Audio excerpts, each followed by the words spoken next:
So just remember though, at this point, we're live, okay?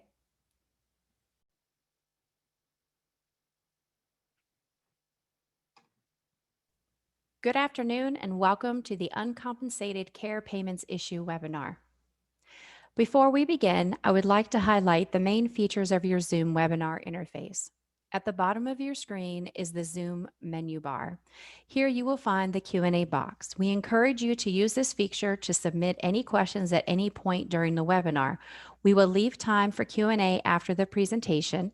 Another menu option is the raised hand icon. Please use this feature if you would like for us to unmute your line to ask a question aloud during the Q&A segment.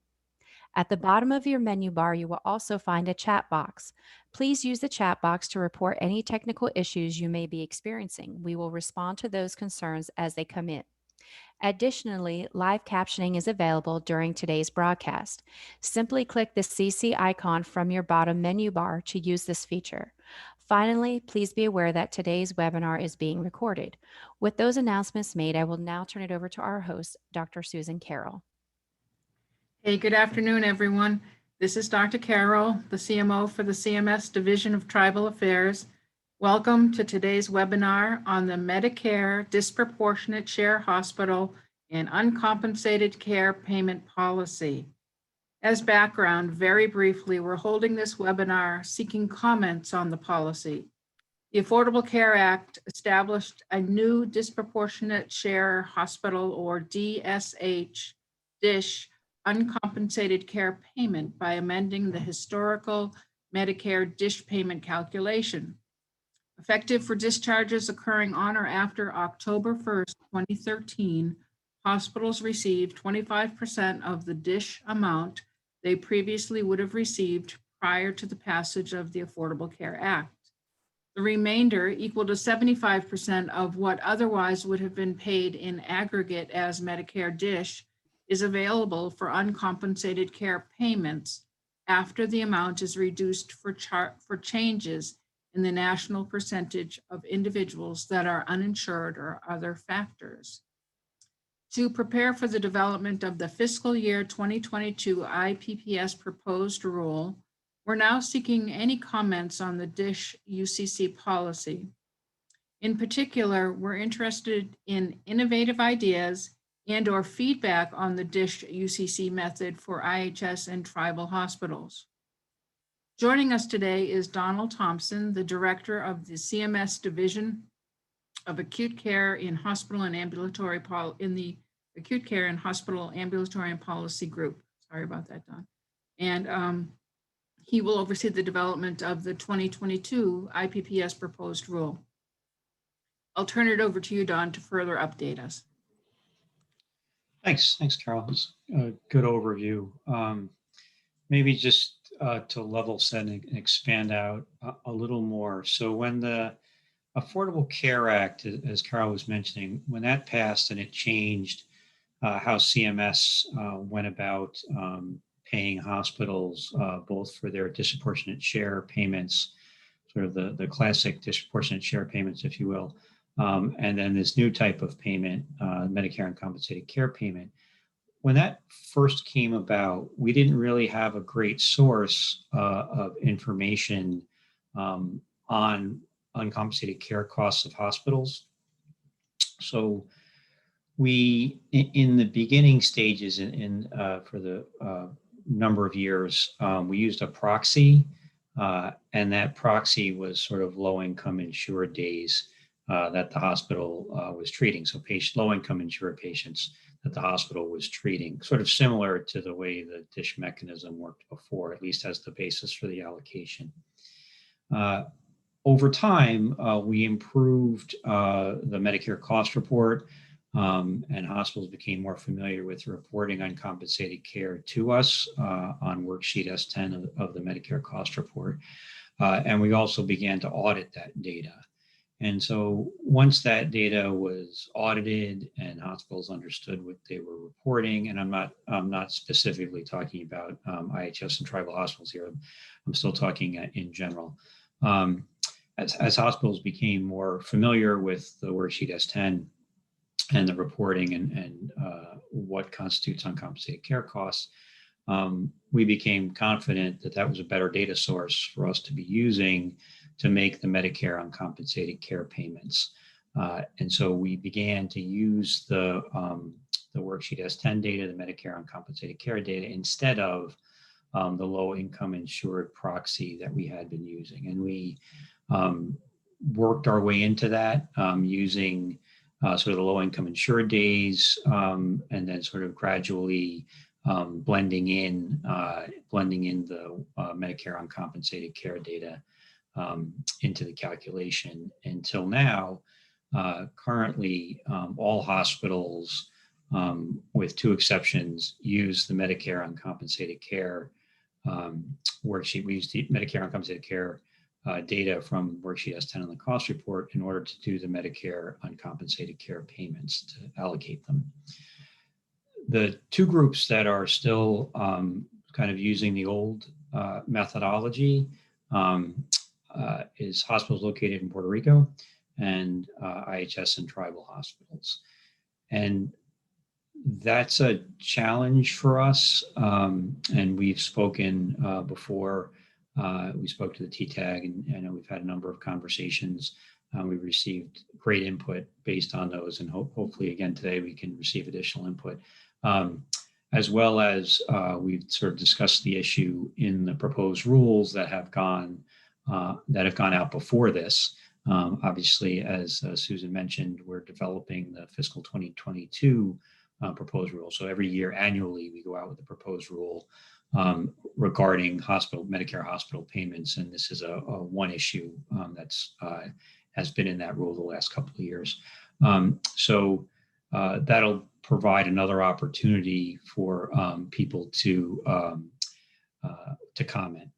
But so we wanted to take an opportunity, because there sort of are only two remaining groups that are left under the old methodology, and the sort of old methodology is predicated, the use of the old methodology was predicated on the assumption that the data that we had was perhaps not the best measure of uncompensated care costs. But we are sort of approaching the point where we can't continue to use that old methodology because of the nature of the uncompensated care payments. It's a zero-sum game. So there's a sort of fixed amount of money every year that we can allocate for Medicare uncompensated care payments. And we like to make sure that all the hospitals, because it's a zero-sum game, all the hospitals are sort of reporting equally, and we're using sort of a fair and equitable mechanism, consistent mechanism to allocate the payments. So in the feedback we've received to date, and we've had some really great brainstorming, I think, working with the tribes to try to think of different ways to look at this and think about it. So far, we really haven't been able to, I think, resolve the issue, fully resolve the issue in terms of what to do. And the main, one of the main challenges is the fiscal impact. If we were to take the tribal and IHS hospitals and put them on the same basis that we pay everyone else, which for the allocation, which is the worksheet S10 data, that would result in a significant reduction in the payments to IHS and tribal hospital, the reduction in the Medicare uncompensated care payments to IHS and tribal hospitals. And so we've been trying to think about a number of things. Are we sort of capturing uncompensated care costs, consistently across the hospitals, and trying to think through, different options that we might have. We had talked a little bit about some changes we could make to the sort of classic Medicare dish to see if there was something we could do there. But it's been challenging to figure out how to resolve this. So we don't want to take another opportunity sort of before we go out. And again, people will be able to comment on the fiscal 22 proposal.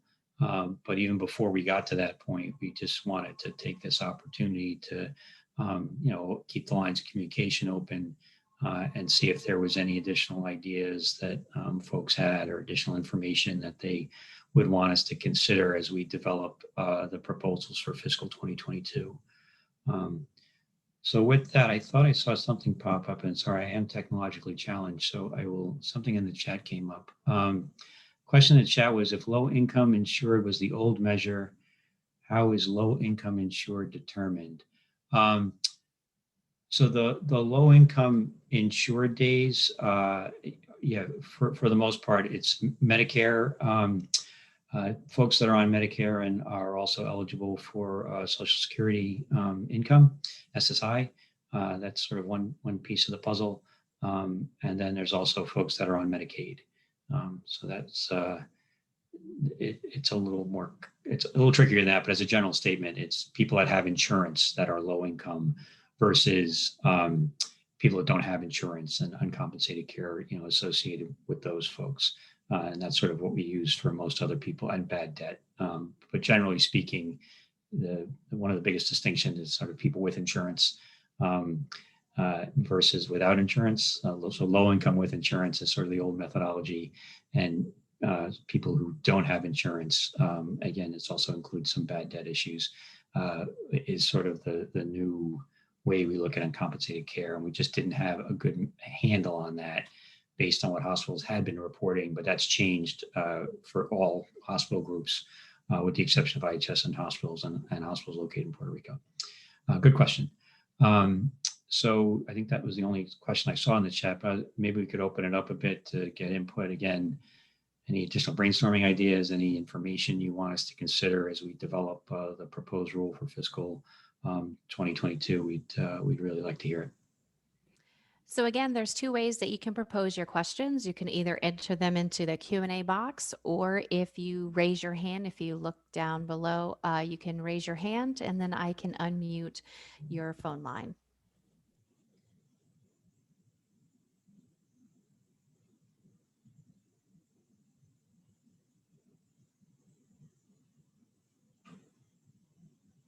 Go ahead, Melanie. Thank you, Jennifer. And thanks, Dawn, as well as Dr. Carroll, for hosting this session. It's good to be able to have an opportunity before some proposed rules are written to have some dialogue around this. I know you've probably reviewed the TTAG letter that we've previously sent on this subject last year. I guess in terms of, brainstorming with regard to this,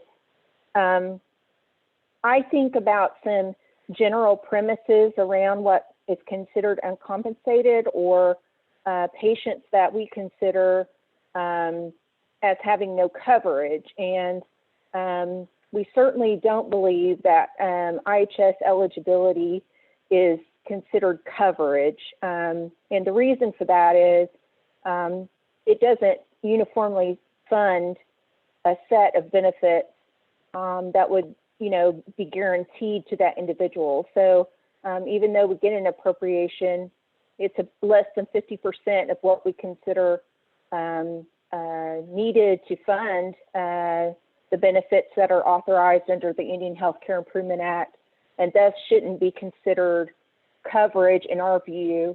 And then so I don't know if there's a way to report anyone that doesn't have a form of third-party coverage as being uncompensated for those purposes, if there's a way to make that as part of the definition. So that's part of my question. And then just an additional comment as I was thinking about this, when we talk about uncompensated care waivers that are being done in the Medicaid arena, state by state, it considers it in that manner. In other words, those that don't have third-party coverage outside of just the fact that they're eligible for IHS services means that they do not have coverage. So I guess I would just like to hear from you all about, have you thought about how to perhaps incorporate that into the decision-making here?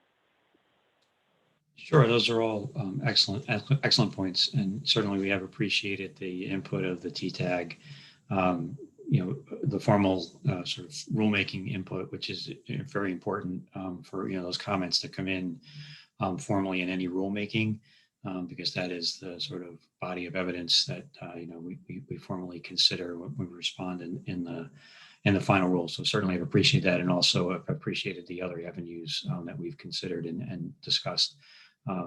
Avenues of communication that we've gone through on this. So on the first part, and I think we probably touched on this before, but you're right. It sort of bears discussing again. The idea of the shortfall, in other words, so that there's funding, but that funding is inadequate. That's a sort of common comment, not just in the context of IHS funding, but it's also a common comment that we receive on Medicaid payments in general. So many hospitals have argued over the course of the rulemaking that we've done on the Medicare uncompensated care in general that, for example, the Medicaid payments in their state do not cover their costs. Therefore, those costs that are the difference between the Medicaid payments and what their costs are essentially uncompensated care costs. We have not accepted those arguments. We consider the payments by Medicaid to be payments in full for the service. So we don't allow any sort of differentiation between costs of an individual hospital and Medicaid payment to be considered as uncompensated care costs. So when you take that sort of as the general position that the agency has taken with respect to what, for lack of a better term, let's call shortfalls, it's difficult and challenging for us against that backdrop and with that context to consider sort of IHS payment shortfalls, if you will, to be uncompensated. They are sort of conceptually the same issue. And so the trying to do something on that front, and again, going back to the idea that we want to have a consistent uncompensated care definition across all hospitals, because it is a zero-sum game, and we need to have a fair and equitable allocation of the dollars using the same metrics. It becomes challenging for us to sort of say that IHS payments as a Medicare policy endeavor, like that the IHS payments, the difference between costs and the IHS payments are uncompensated care, but the difference between Medicaid payments and costs are not. That's been very challenging for us in terms of evaluating that comment and thinking through that as a possible avenue. So with respect to the Medicaid waivers, it's a different statutory, this is going to sound like a sort of a narrow, pointy-headed bureaucrat response, but it's a different section of the statute. Like there's no equivalent sort of waiver authority that we have in the law in this context. So the law provides a decent amount of flexibility, not unlimited, and I'm no expert on Medicaid, by the way. So let me preface anything I'm saying here by that. But sometimes there are some overlap issues where we get involved in Medicaid waivers because they have implications for Medicare. But I am in no means an expert. But there's more flexibility on the Medicaid side in the waiver context. And that flexibility doesn't really exist in the Medicare. It doesn't exist in the same way in the Medicare uncompensated care context. So two good questions, and appreciate the input and certainly keep those ideas coming. So we do have a Just question. to, Go ahead, Melanie. Jennifer, just to follow up just briefly before you move on. I do think in the uniqueness of the Indian healthcare system really should be considered here. We, as you know, we're unlike any other system, and I don't think there's been a suggestion that we should get that Medicaid, Medicare shouldn't be treated any differently for us than it is for for other hospitals.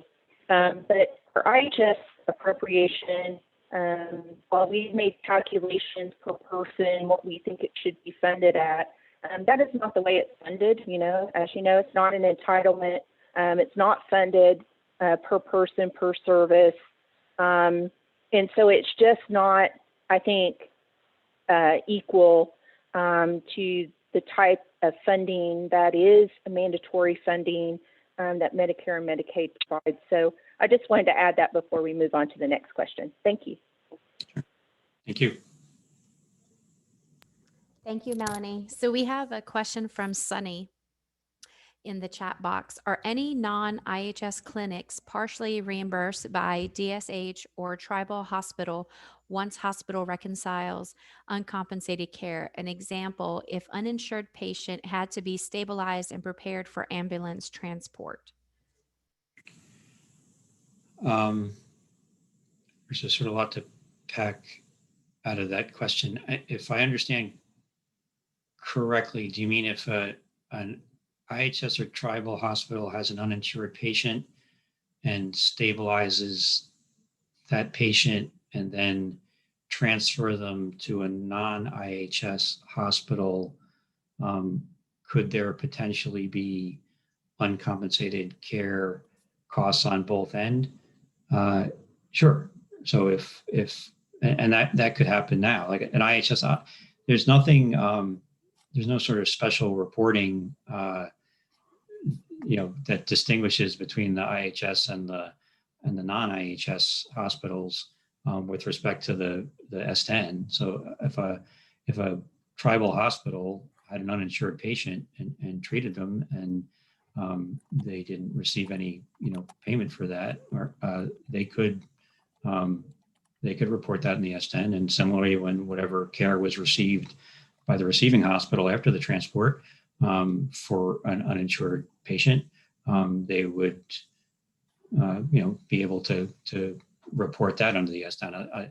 Again, I'm slightly oversimplifying because the rules for the uncompensated care cost reporting are complex and long, but for purposes of discussion, to answer the question, sure. But the IHS hospital isn't prevented from counting care for that uninsured patient either on the S10. So Sunny, you are able to speak to clarify the question? Thank you for that answer, Dr. Thompson. I'm actually filling in for Sunny. I work for her. I'm Al Santana at NACUI. But to clarify, I mean, I appreciate that it on both ends, your question is sort of directed at that. But I was thinking more of care that originates at, an urban clinic or a tribal clinic where the patient needs to be, they find out, well, this is an emergency situation, or they collapse in the middle of the visit. Let's stabilize him, call an ambulance, and transport the patient to the nearest DSH or tribal hospital. Does the clinic see any of that once uncompensated care is, paid to the hospital? I see. While I appreciate the doctor, by the way, I am not a doctor. You've over-credentialed me. Okay.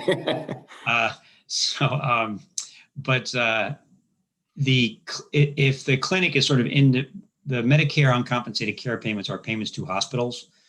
So that's the scope in the statute of what we pay hospitals. So the Medicare uncompensated care program are payments to hospitals for their uncompensated care costs.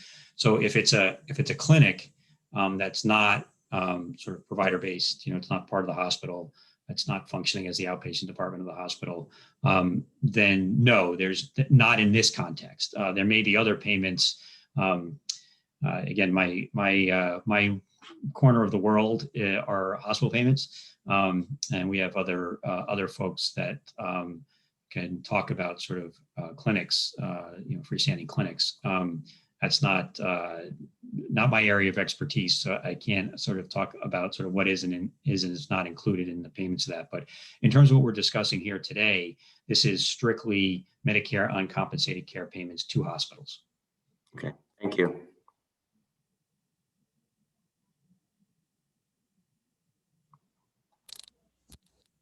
So just a reminder, you can either put your question into the Q&A box or you can raise your hand. Okay, I see Mr. Roberts.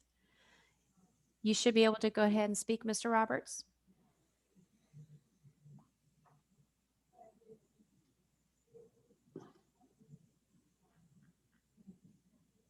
Okay, I unmuted. Can you hear me now?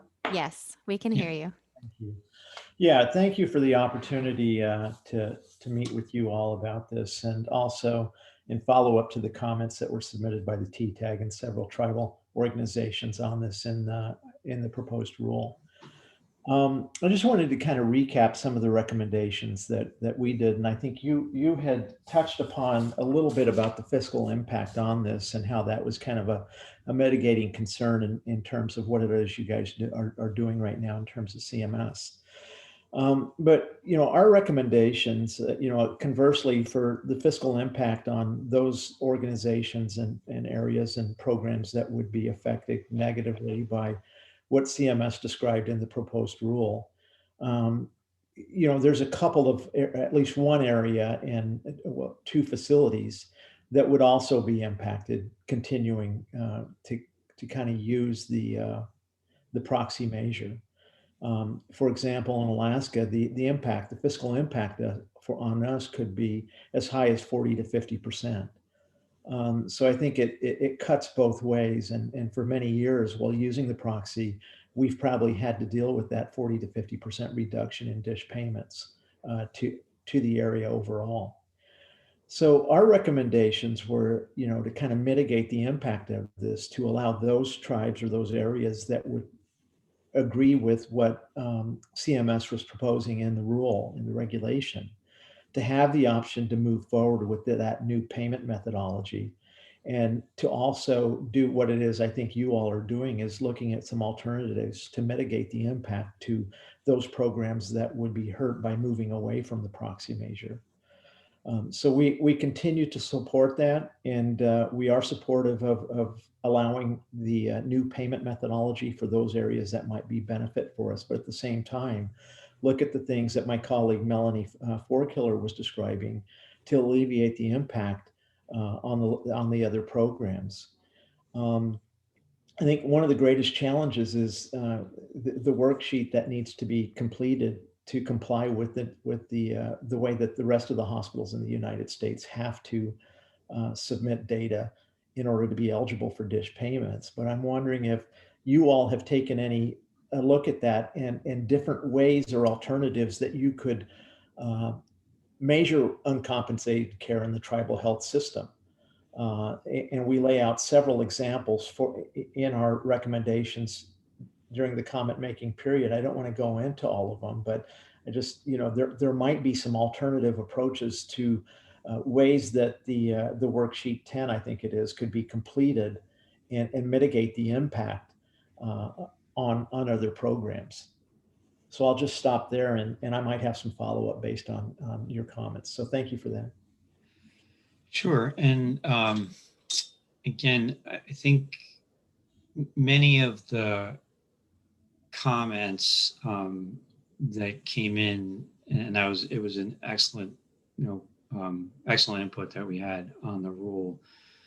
I think some of the challenges for us, again, are similar to the previous answer. When you sort of place some of the requested actions there in the broader context, it becomes somewhat difficult to sort of distinguish, because the law doesn't distinguish. It becomes difficult to sort of distinguish IHS and tribal hospitals from other hospitals in terms of some of the principles that we employ in sort of going about figuring out what uncompensated care is. Certainly, if the statute, Congress could have done a number of things. They could have exempted IHS hospitals from the uncompensated care payments in general. They could have left the old DSH payments there. There's a whole number of things that Congress could have done to distinguish IHS and tribal hospitals from other hospitals, and they didn't. And that is one of the fundamental challenges for us is that they didn't. So they created a program and they created a fixed pool of dollars, and we need to equitably allocate those dollars, using a consistent basis across hospitals. And some of the ideas that have come in that say, treat IHS hospitals differently for this program, in the context of there sort of being no statutory differentiation for IHS and tribal hospitals, has been a continuing challenge for us.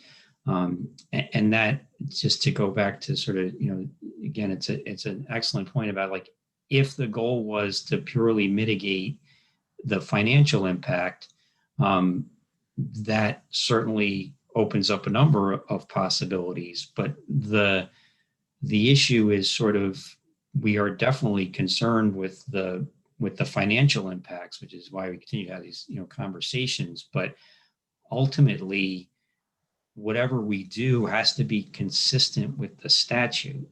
And so, like, the idea that hospitals could pick which methodology is better for them, certainly if the only principle was mitigating financial impacts or maximizing financial benefit, sure. Like, if that was the only thing that we had to do, absolutely. That would flow. The comments, I think, would sort of flow, normally from that. But that's not the only constraint on this. And certainly, as another example, to put it into a broader context, as we were shifting from the old methodology to the new, that was a comment we received from many hospitals, again, aside from the IHS context. Why can't you let some hospitals continue under the old methodology and let some hospitals pick the new methodology, whichever one's higher?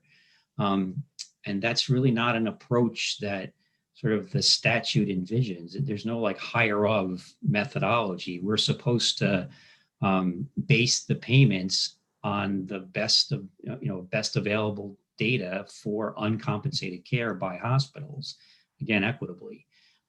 So that's sort of the challenge. Yes, we are definitely concerned with the impact that this would have, the regular methodology has on the IHS and the tribal hospitals. But at some point that sort of, at least to date, is sort of running into the statute, if you will. And again, if Congress were to change the law, like obviously we can't, in the executive branch, we can't change the law, but if Congress were to change the law and carve out IHS or tell us to do something else with IHS, we're the executive branch. We implement the law. So if the law were to change, we'd implement it. But as it stands now, there isn't that differentiation or carve out. Yeah. I think I heard that. I think one of the greatest impacts, at least in the data that we looked at, was the impact of the 12% cap. And it doesn't sound like that can be eliminated without some type of statutory fix. So I guess the second point was, is it possible? Because I know that there's different ways to calculate uncompensated care and charity care and how that's defined and treated. And I think the challenge within the tribal system, and it gets back to the points that Ms. Forkiller brought up about how IHS is financed and how we're not able to charge beneficiaries and kind of derive charity care or uncompensated care. Is it possible to put together a work group with CMS in terms of how that could be defined and calculated for the purposes of completing worksheet S10? I think that's the biggest challenge is that I believe we do have uncompensated care, and there's different ways to measure that.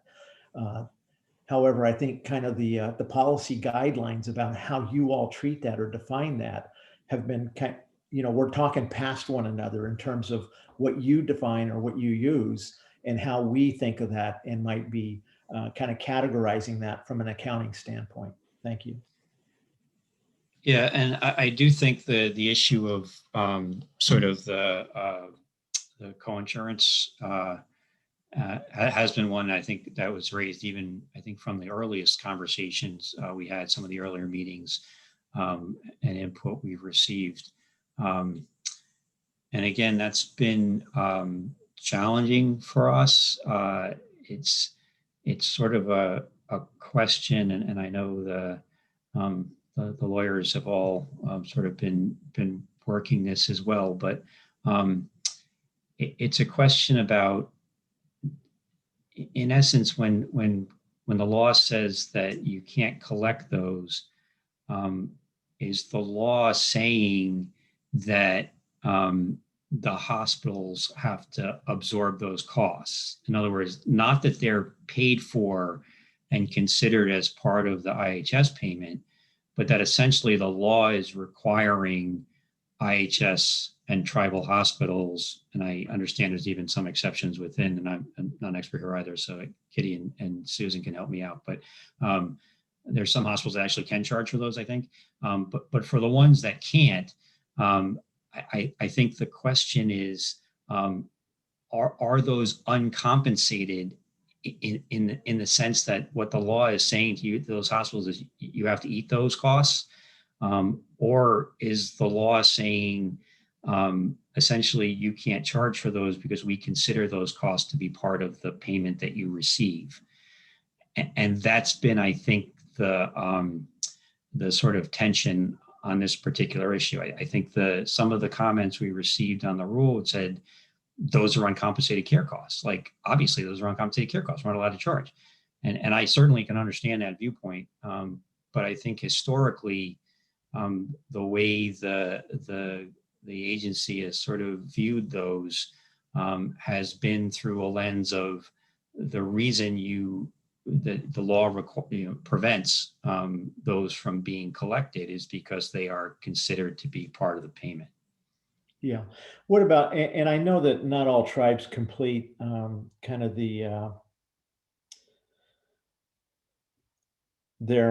don't know if it's in the kind of the audits that are completed, but there's a bad debt and kind of uncompensated care costs associated with that. In fact, CMS has done work to evaluate kind of the results of what comes back in worksheet S10 relative to what gets reported through that tax filing process.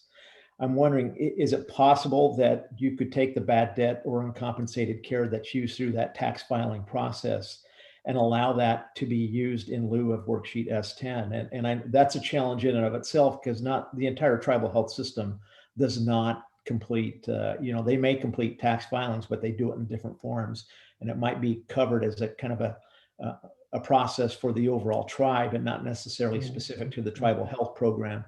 But yet again, there's other cases where a tribal health program might complete their own tax filing process. Thank you. Sure. And again, another good point. So, and even when before we had good worksheet S10 data that we were collecting, again, more generally, and you may sense a recurring theme here about sort of the general issues and then trying to figure out a way to differentiate IHS and tribal, because it is a recurring theme in this issue. But the IRS 990 form, for example, that nonprofit hospitals have to submit, but for-profits do not. We had looked at that a bit and sort of evaluating before we went to the worksheet S10, the adequacy of the worksheet S10. And we actually had a contractor who did a lot of work sort of looking at the worksheet S10 stuff that's been reported compared to the IRS 990, really to do some validation of the worksheet S10 data. And in general, they sort of tracked, but there are sort of differences in the IRS reporting versus what's on the worksheet S10. And again, not all hospitals are required to use the IRS 990, report the IRS 990. So, going back to this idea of it's a fixed pool of dollars and we have to find a sort of consistent, equitable way of allocating those dollars across all the hospitals that are eligible, it's the same issue here. So sort of choosing a different data source that has different reporting requirements and different definitions, and then saying that we'll use that, some hospitals, if you can choose, some hospitals could pick us for us to use that, or some hospitals can pick for us to use the S10. It doesn't really lend itself to the idea of we're supposed to measure uncompensated care. We're supposed to measure it uniformly and consistently, and then we're supposed to allocate the dollars in the uncompensated care pool to hospitals using that sort of uniform, consistent basis for allocation. And so certainly understand the, from a reporting requirement, from an administrative burden requirement, certainly, like, why not, right? We already have to fill out this form for the IRS. Why are you CMS making us fill out this stuff on the S10? And I think it goes back to that sort of consistency of the basis for the allocation of the payments. Okay, thank you. That was helpful. So just to kind of remind myself, it's been a while since I've looked at this, but you're proposing that to use the proxy measure through 2021 and then transition to a new methodology in 2022, or do I have the years crossed up there? You have the first part right. We were actually silent. So for 2021, we continued to use the old methodology, the proxy methodology, and we were actually silent on what happens in 2022. So we will be proposing in the IPPS proposed rule for fiscal 2022 what to do for IHS and tribal hospitals. So the issue is sort of settled and been put to rest for non-IHS tribal hospitals and hospitals not located in Puerto Rico. So that methodology is actually done and in place now for all future years. We did that in the last rulemaking. The last two pieces of the puzzle, if you will, are the IHS tribal hospitals and the hospitals located in Puerto Rico, and we will be making a proposal. So as of right now, there is no default as to what happens in fiscal 2022. We need to make a proposal. Okay, thank you for that. And in closing, I just will say this: I certainly, and you guys are doing it by demonstration of this call and moving forward in a kind of a deliberative process here, that you consider the fiscal impact for both sides. So using the proxy measure and the impact that would have on systems that might be able to use a new or proposed methodology, and likewise, as you're doing here, mitigating the impact and moving to a new methodology on the overall tribal health system. So I know, it's you can't do both things, but perhaps you might be able to help in that process. So thank you very much for the call today. And thanks for the input. And again, all of this is helpful.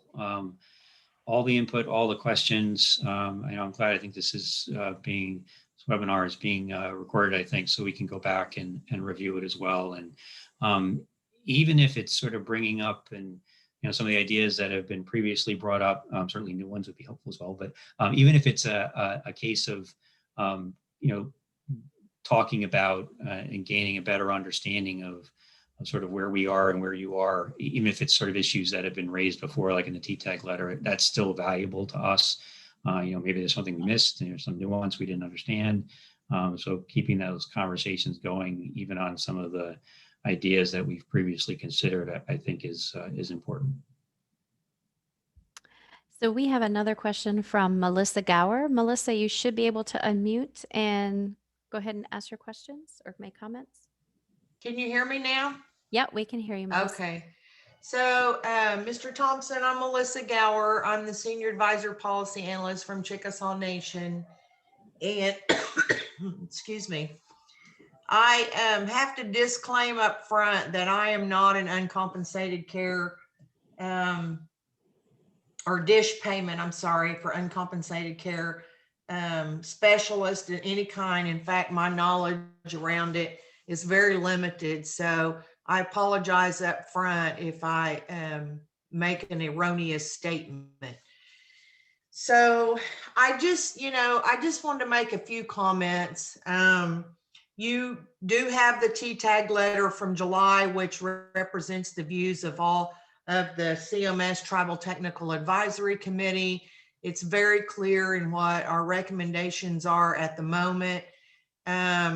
I heard Mr. Roberts talk about the work group, and I think in the letter we do recommend that we develop some type of a group with Indian Health Service and CMS to try to figure this out.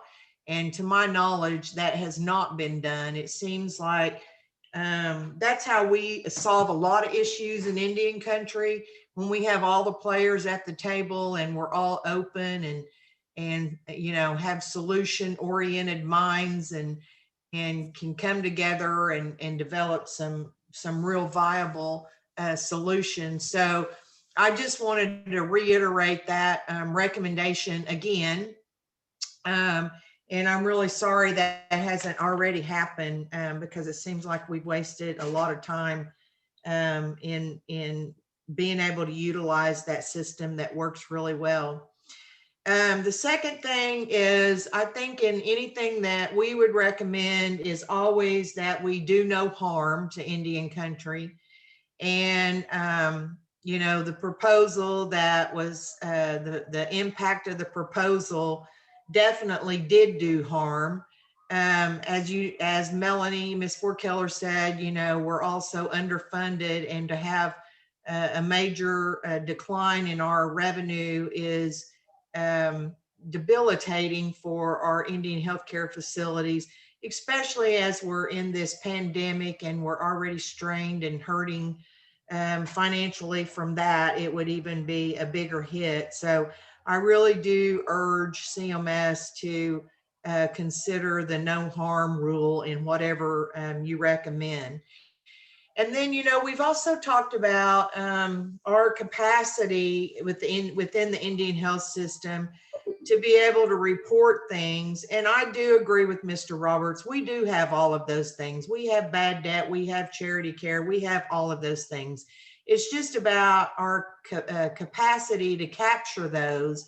The Indian Health Service is in the process of replacing their health information exchange, their health information technology system, as I'm sure you're aware, and we'll be doing that over the next 2 to 3 years to a commercial off-the-shelf system that will be able to do a lot more analysis and capture a lot more things than the current RPMS system that they use is able to do.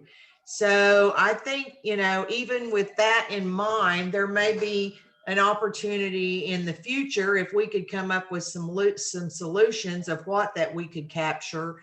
There may be an opportunity technology-wise for us to change and start capturing some of that in the conversion of the HIT system that will be coming up, but that can't be done this year. That would be over probably a 2 or 3 year period. You know, one of our recommendations in there was to extend the proxy until we can do all of those things I've already talked about. And I would still strongly recommend that. And then even if there is a change after everybody might agree on what that is, that we have a 3-year phase-in process to ensure that everybody's able to capture correctly, because I'm sure we and CMS and IHS all want to capture correctly and be in compliance. It's just a matter of whether we have the capabilities to do that. And, you know, you're right. We don't charge for those co-pays or those types of services that we've talked about in the past. And so I know that there's a line between that. You know, for Indian people, it's a trust responsibility to provide health care, a federal trust responsibility. And, you know, that's why we don't charge for those. So we do have cost report contractors that work with IHS in developing that I also think would be very helpful in sitting at the table with us to try to develop some solutions around this and figure that out. So I definitely do not agree with extending the proxy through 2021. I think it should be a longer process for us to complete this at least for another 3 years until we can come up with something. And if it's something that, if the issue is that it just has to be consistent across all hospitals, you know, I don't know, I don't understand why we would have to become consistent in compliance with what the private hospitals are doing when, you know, is there anything that prohibits us from getting at the table and figuring out what we could do, and then they could become compliant in compliant with that. So I just think there's a lot to consider. I think there's a lot of players that are involved, and I still really highly recommend and think it would be very beneficial for all of those players to be together to try to figure this out. So thank you, and I appreciate you having the call and allowing us to extend our comments. Thank you. Nice, Melissa. Appreciate the input. I think, you know,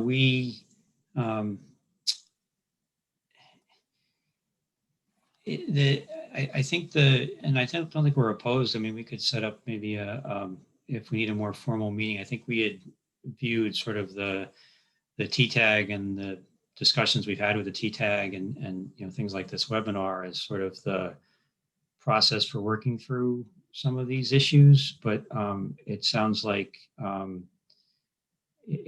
there's a desire for maybe another avenue in addition to those. And I don't think we're opposed to that. I mean, I think it's been, I think as this call has demonstrated, you know, we've been racking our brains, and it sounds like you've been racking our brains, and we might just be sitting in a room racking our brains together.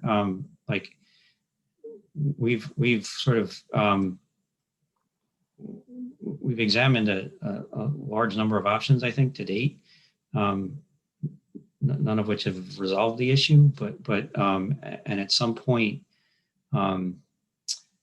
it can't continue indefinitely. But certainly, if we're not opposed to that. I mean, if somebody, Kitty or Susan, if you guys have is there some experts that they want to bring in, and we'll set up a session. I think it would be similar to this, you know, where we're, you know, looking for ideas, but we can do that if another avenue would be helpful. And this is Kitty with the Division of Tribal Affairs. We could set up a work group if we think it might be helpful. We would need to include the Indian Health Service and the contractor that they use, I think, that develops the S10 worksheet. So, but we could maybe, as a follow-up to this call, set up a smaller group to discuss the issues a little bit more. Sure. See what we can come up with. Sure. Okay. Jim Roberts has another question. Go ahead, Jim. Yeah, thank you for that. I think you pretty much addressed the point that Melissa raised, and Kitty just responded affirmatively that might happen. So, but I just wanted to kind of raise the point because I think there's, in preparation for the comment making on the regulation, so CMS 1735 back last fall, we actually convened a meeting of our CFOs in the Alaska area. And I'm not sure how familiar you are with the cost report process, but there's a cost report process for lower 48 hospitals.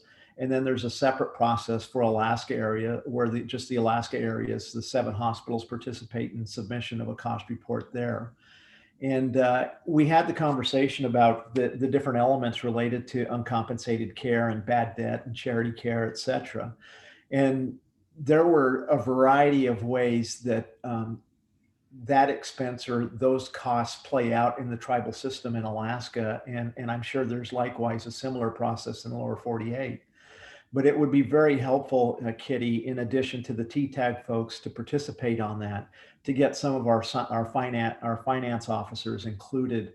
I think our finance office may be on this call now, but it would be very helpful to that process to include the finance folks and the folks that complete the cost reports to explain to CMS how some of these costs play out and why it might be helpful to put some definitions around kind of what this means. I think there's definitions already included for the private system, but those don't take into consideration some of the uniqueness that the tribal system has to deal with in kind of applying those definitions to its instances or its circumstances. So I think that would be helpful to do. Thank you.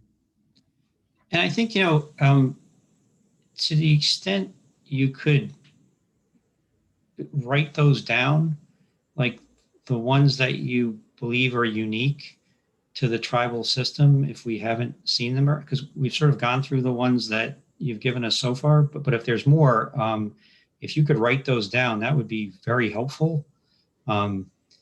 It's the definition is of uncompensated care costs was evolved through multiple rulemakings, but we've sort of things like the coinsurance issue, we've certainly looked at, and so anything you can give us, like, could you give me an example, like just a concrete example of one that we haven't looked at already that's unique? Yeah, let's say, for example, the tribal system invests, the Indian health system is financed only at about 60% of its level of need, depending on the operating unit in the area. And there are a number of instances where tribes will contribute resources that are generated through, that are tribal revenue that could be redirected for other things like housing, education, et cetera, but they invest that in the tribal system to provide certain types of services that might not exist because the Indian health system doesn't provide that care. A lot of tribes contribute additional resources to their purchase and repair program. And the cost of services related to that particular program, in a lot of ways, are uncompensated. But yet, when you all look at kind of the financing structure of the Indian health system in a way that, well, they receive a lump sum appropriation, and in some forms they're compensated or that care is covered, it doesn't take into consideration that particular instance or situation where a tribe might invest its own resources to provide a level of care. There might be instances where we offer services to other beneficiaries, but we're restricted from charging co-payments or costs associated in collecting revenue for that, that perhaps results in uncompensated care. So there's those types of instances, and I know the CFOs have better examples that we can provide, and we'll be sure to prepare a document that explains those circumstances moving forward. Thanks. Yeah, I think that would be helpful because, again, from a more of a layman's perspective, the coinsurance is something that we've looked at, and the shortfall I think we've already discussed. I think we're open to the input. I just want to we're sort of looking for more or different or it didn't sound to me in the concrete examples you just provided that those were new.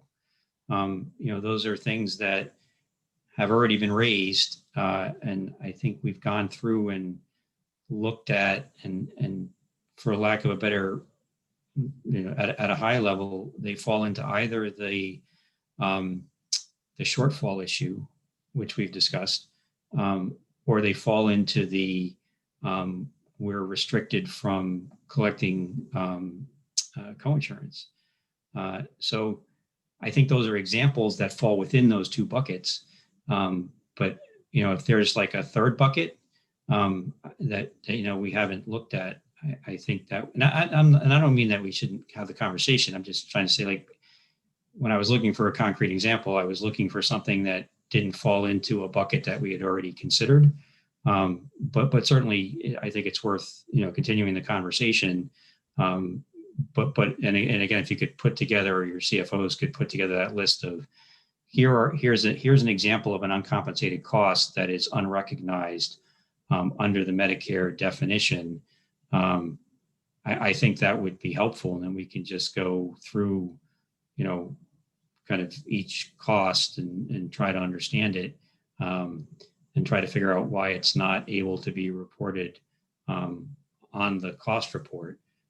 Yeah, we can do that. And, you know, I, not having been part of these conversations around uncompensated care and DSH in previous kind of work that was gone on, I wasn't aware that those had already been brought up to CMS, or maybe they have been in your internal deliberations with IHS.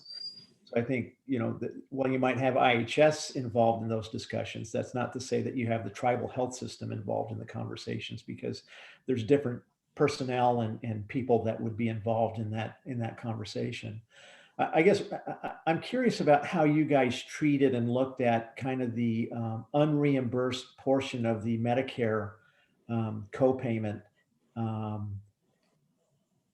in the process, because I think certainly that was an issue that came up from the standpoint of our CFOs, is that not being reimbursed the full Medicare encounter rate and having to deal with that 20% copay certainly contributes to uncompensated care or bad debt. Maybe bad debt's a better explanation on that. But how did you all, has that been also raised? And if so, why was that treated in the way that perhaps you might have ruled that out? Right. Yeah. And that was one of, I think, the first things that was brought up, and even some of the earlier conversations. I think it came up in the conversation with the TTAG. I'm sure actually it came up in the conversation with the TTAG. But so the issue there is, again, it goes back to, I think some of an earlier caller had an earlier participant had brought it up. So it goes, there's sort of a bit of a different view, I think, of what, when the law says that some IHS and tribal hospitals are unable to collect those, what does that mean? Does it mean that the law is saying that the hospital essentially by law has to eat those costs? Or is the law saying you're not allowed to do that because we consider those payments as part of the IHS payments? And that's, I think, historically the agency's position with respect to Medicare bad debt and other areas has been that that the reason that the law is in there, and I think it's, you know, at least partly in the appropriations for the IHS, is because that it is considered as part of the IHS payment. And I think that's been the sticking point, I think, in the issue, is that you're right. I think the comments we've gotten, the feedback we've gotten have certainly said that those are uncompensated costs. We're not allowed to charge them, therefore they're uncompensated costs. And I think historically the agency's position has been the reason the law says that is not because it's telling you you have to eat those costs. You IHS or tribal hospital have to eat those costs. It's because they consider those costs to be sort of part and parcel of the IHS payment. And I think that's been I agree with you. I think that's been from day one of this discussion. I really believe it was brought up like almost on the first day, the first time we had this discussion. I think in one of these calls, and it keeps coming up, and it's come up. You know, I think you brought it up. An earlier caller brought it up, and it's been the same issue and the same response. I just think that there's a sort of a fundamental tension between whether or not the law is saying those costs are uncompensated, the fact that you can't collect those makes them uncompensated, or whether they are compensated but sort of fall more into the shortfall bucket. Okay, thanks for that. Now, when you say the agency, you mean CMS, or you mean, I think that's who you mean, and not IHS, right? Well, the reg is signed by the secretary, so HHS, I suppose. But in the regulation we put out, it's technically the secretary's reg, but CMS develops it. And so yes, the agency's position, I think, going back even aside from the uncompensated care issue, I think going back to even sort of what constitutes Medicare bad debt, I think it's been a longstanding policy that's considered part of the IHS payment. Okay, thank you. And if it wasn't, then it would also, I think, have implications on the Medicare bad debt side as well, just not the uncompensated care side. Now, I'm sorry, just one last question on that, and then I promise I'll stop. Was that determination made on a statutory basis, or was that an executive administrative decision that interpreted the issue in the manner that you just described? So and again, I'm not an expert on the IHS statute, but my understanding is that prohibition occurs in a number of different locations, but one of them is in the IHS appropriations language. And I think if it wasn't considered part of the payment, I think the question would sort of arises about why it's in the appropriations language. I think it's been one of the challenges with sort of considering it as not part of the IHS payment. I think moving forward, it might be helpful, at least for us, to kind of understand that a little more. If CMS could provide us kind of the citation or where in the appropriations language. So I think Kitty and Yeah. I think Kitty and Susan had gone through and identified sort of where those prohibitions were and which hospitals were subject to them. And I understand some hospitals aren't. If I remember correctly, you guys had gone through and provided some citations. I don't know if Right. that could be shared. Yeah, Jim, this is Kitty. It's the appropriations language that was, in the IHS appropriations for years. And then when the Indian Healthcare Improvement Act was reauthorized, I think that language was moved from the appropriations to the Indian Healthcare Improvement Act. And IHS and Title I tribes are prohibited, but there's an exception for the Title V tribes. So it's kind of out of the appropriations now, and then was codified into the Indian Healthcare Improvement Act. Interesting. Okay, thank you. Okay. So we do have a question from Melanie in the Q&A box. She says, thank you for agreeing to consider a small working team on this. In order to know how much time we have, what is the expected time until a proposed rule would be developed? So the proposed rule usually by statute has to come out by April 1 for the following year. So that's the target date always for the proposed rule is the statutory deadline. And then the final rule comes out by August 1st under the law. That didn't happen last year because of the PHE. There was, it was delayed, and I don't know if that's going to happen again this year. But those are the normal statutory dates outside the context of a public health emergency.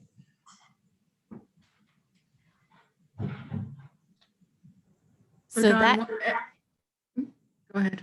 no, go ahead, Dr. Carroll. I was just going to say, so at what point can we no longer talk with you for these proposed rule development? You can always talk to us. Always willing to listen. But we're in sort of official listening mode once the proposed rule comes out, and then those comments, have to come in as part of the comment period. But always open to discussions.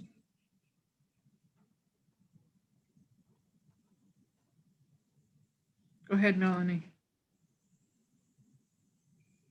Well, this is Kitty. I think we're getting close to the hour or past the hour, but maybe what we can do is set up a work group and, like in the next 2 weeks, and try to get in, if we can get in a couple work groups before April 1st. And even as the proposed rule is being developed, I think that perhaps there's opportunity to continue the conversation so that when the proposed rule is out on the street, at least IHS and tribes can submit comments to the proposed rule. But so Very good.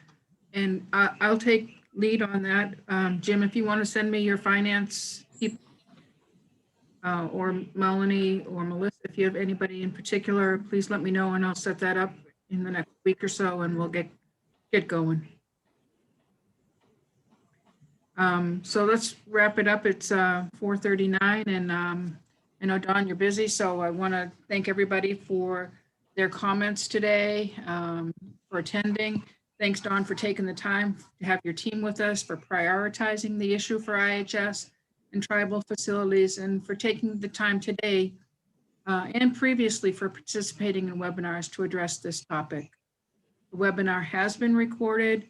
It will appear on the Division of Tribal Affairs website in the near future. If you have any additional comments, please do send it to Kitty or to myself or to Dawn. And from here, we'll thank you for attending and have a great rest of your day. Thank you. Thank you.